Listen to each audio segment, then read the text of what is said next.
How to download and install the Reolink app on iPhone.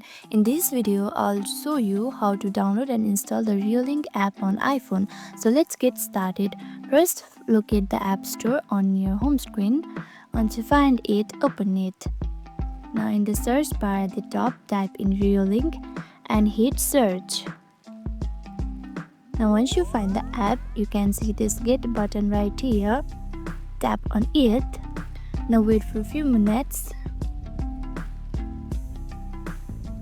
Once installed, tap open, or you can also find the Reolink icon on your home screen. Okay, now open it, and that's it.